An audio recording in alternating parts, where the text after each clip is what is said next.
So last weekend, Brad calls me up. He's like, hey, you want to come play nerd games? Sure, let's do it. So he's like, cool, I'll call in a pizza to the place by the grocery store. You pick up the pizza and come on over. I'll pay for it. Great, wonderful. So I go and I pick up the pizza. And you don't want to show up empty-handed. You know, the guy bought me a pizza.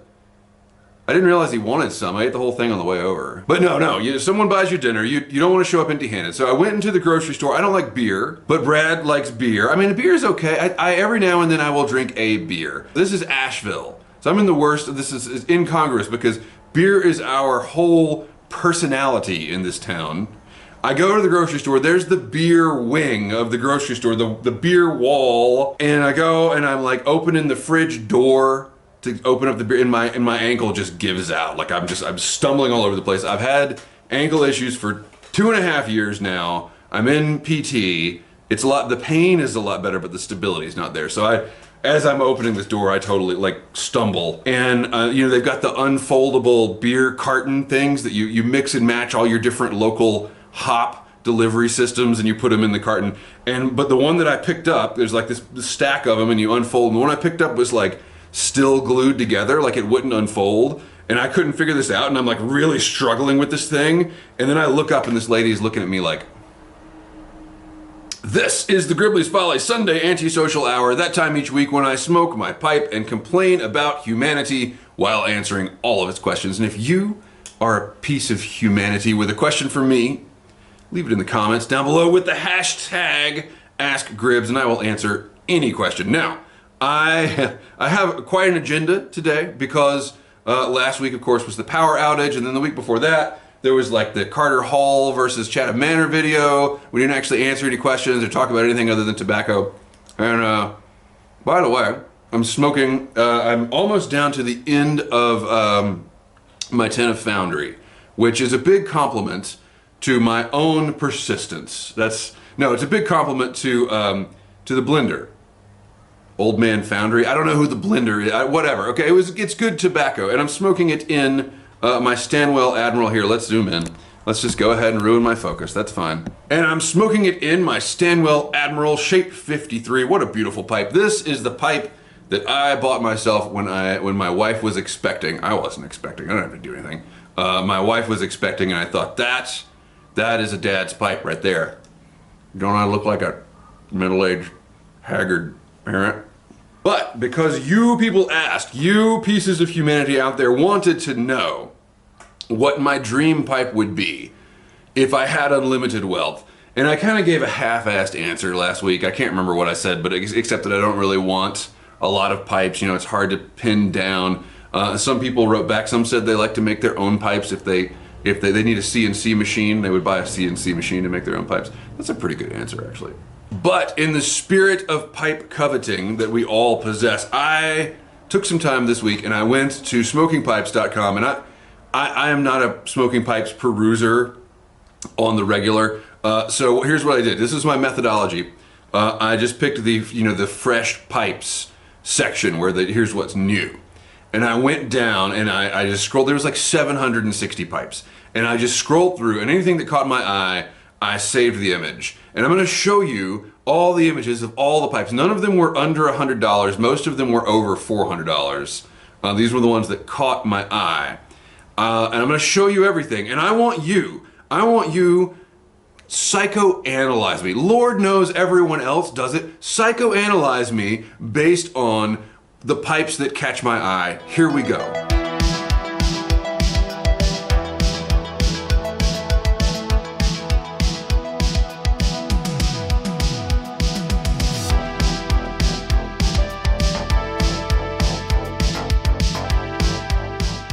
And we're back. So what do you think? What can you glean about my innermost desires from the pipes that really stand out to me? One thing that I noticed is that, I've always kind of known this about myself, but this reinforced it.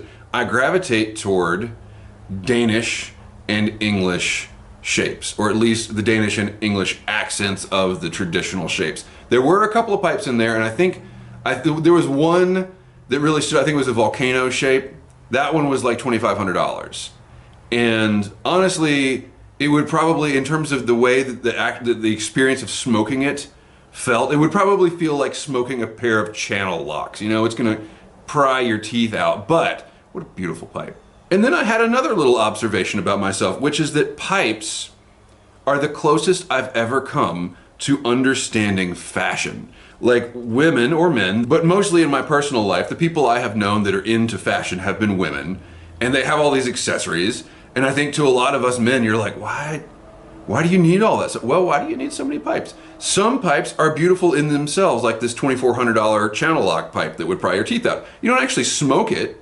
It's just a beautiful piece of art.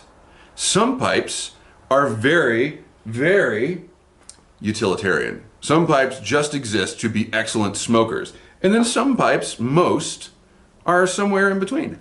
And I can see how women or men who are into fashion must think about themselves. Like when I looked at some of these pipes, I was like, I would look good smoking this pipe. And then some pipes, I was like, that is a beautiful pipe. I would not look good. I would look like an idiot smoking this ostentatious freehand, but it's beautiful in itself. So that I can really see why, if that is a thing in the brains of people who like fashion, I can see why they have so many accessories. So once again, pipes bring us more understanding of each other. And by us, I mean like the 12 middle-aged white dudes that watch my channel. Speaking of which, did you know I have a whole other channel where I play Minecraft? It's called Gribs Grinds, and I was sick last week, and when I am sick, I participated in Guilty Pleasures, and one of my Guilty Pleasures is Minecraft, and I made a bunch of Minecraft episodes. Go watch them, here's a snippet. Yeah, and so then the Iron Golem killed me, and then, but like, I figured, because it was a glitch, I could restart the world, and then I was still kind of upset, so I went and looted a village. You think that's okay? What? What, Raiden? No. What? You say that's not enough vengeance? You say that my bloodlust should flow? Well, I can't. No, I would never go completely destroy another village. No, Raiden, how could you even think that? No. You know what? You're right. Yeah, shoot me. That's fine. That's fine. See what happens to you. Bad news. Ha ha. Would you like a cookie, child? Yeah, that's consolation for burning down your city and stuff. See you later. Link down below. What an incongruous person I am. I play Minecraft, and then I hang out with a bunch of old dudes and smoke pipes. Are we all just dudes here? How many women are there? There used to be a thing where when I answered Ask Gribs questions, if you didn't have a penis, you went to the front of the line. I answered your question first, and we could still do that. However, this week we're gonna go with if you paid me compliments. I answer your question first. Rafa says on the ghost story video, now that is storytelling and probably my favorite ghost story of all. Come on. Thank you. This is the other thing. It's very hard for me to accept compliments. I'm working on it. My therapist, who I pay to psychoanalyze me, unlike you folks, I just show you pipes and I'm like, what do you think? She says, I don't like accepting compliments because it's my fear of success. And I'm like, lady, there ain't nothing to be afraid of there. Oh, but seriously, Sleepy Hollow is not your favorite ghost story? Sleepy Hollow is the best ghost story. All right, mine was okay. My favorite ghost story, I could have watched early because I'm on Patreon, but I'm glad I saved it for Halloween. Excellent choice. You leave me no choice, sir, but to up my Patreon contribution. Cheers, Rafa. Thank you, but you are not obligated to up your Patreon contribution. Don't feel, thank you. I'm just gonna accept it, thank you. Success. God, this is terrifying. Okay. Umber Piper says, I don't know why it took me so long to find your channel. I'm not religious and I'd never bring myself to shoot a squirrel. Am I really that religious? I mean, yes, I have belief systems that are not rooted in strict materialism, but I don't go to church. Actually, I do have some episodes about going to church, don't I? Okay, and I mention often that I was raised by a minister. I mean, I feel like that's more just kind of an identifying personality trait. Although, given what I said about in the ghost story video about having preacher's kid dar, you can see each other coming, maybe. Anyway, I hope that my... Ooh, this is complex. We're just gonna move on. But I think I've just found the best YTPC channel out there. No, don't go. Okay, I truly can't accept this one because then he goes on to mention matches, which I've never been on the level of matches. Curmudgeon, Sergeant Salmonelli, Mutton Chop. No. Northwest Pipe Smoker. See, no, we can't. I am not going to put myself up there with Northwest Pipe Smoker. The guy is a living legend in the pipe community. That is not. I mean, I haven't even been smoking my pipe. I'm just drinking my coffee. Here. If you're going to compare me, I'll relight my pipe so that at least, and then we'll try to do a long Northwest Pipe Smoker style pause, because that's the measure of a good pipe presenter, is how long they can pause and still keep you interested. Okay, you ready? Ready? All right, so we're talking. Yeah.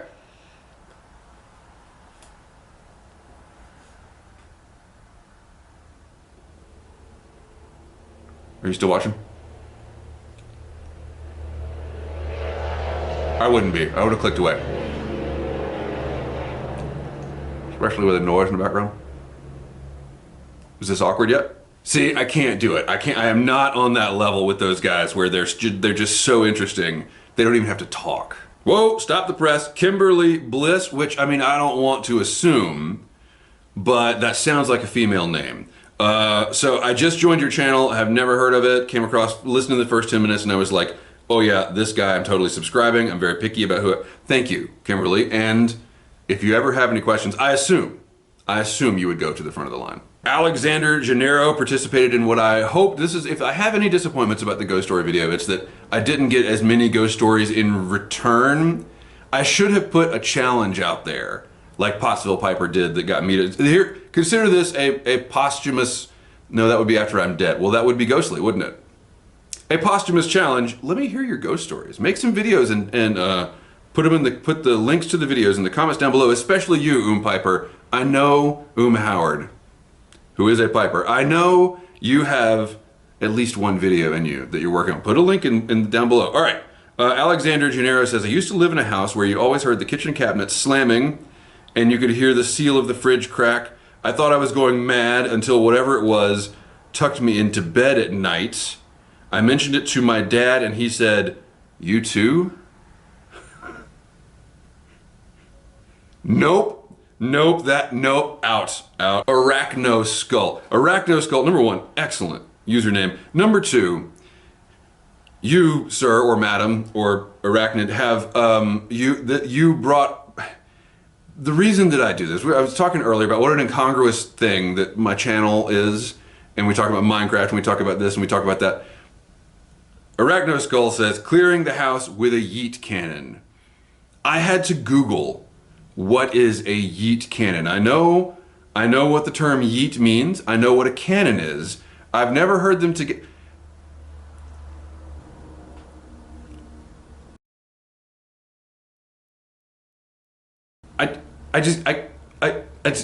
I can't even believe how stupid some people are.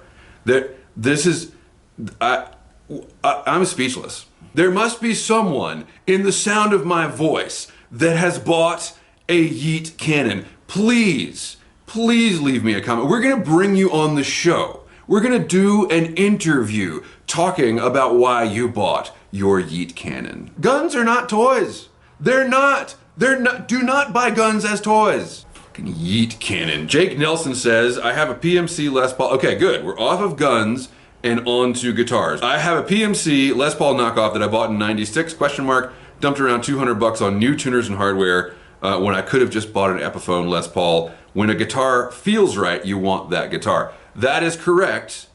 And I wish I could say that when I acquired my Squier Telly that I picked it out of a lineup of, you know, a bunch of guitars that all cost more than I could afford, but that was the one. I got it for free. It came in a box. I opened it and I was like, holy shit, what a great guitar. And I should have added to all that. I can't really play guitar. I'm not very good at this. I don't deserve a really nice guitar. I just lucked out. And I do know, I will say this, I know about guitars. I know what a good guitar is. I just can't use them very well. Fireplug says, what if my absence of social interaction and mobility issues allow me to die unknown for days? Do we? Okay, so listen, here's the thing. Here, look, Fireplug. I'm worried about you.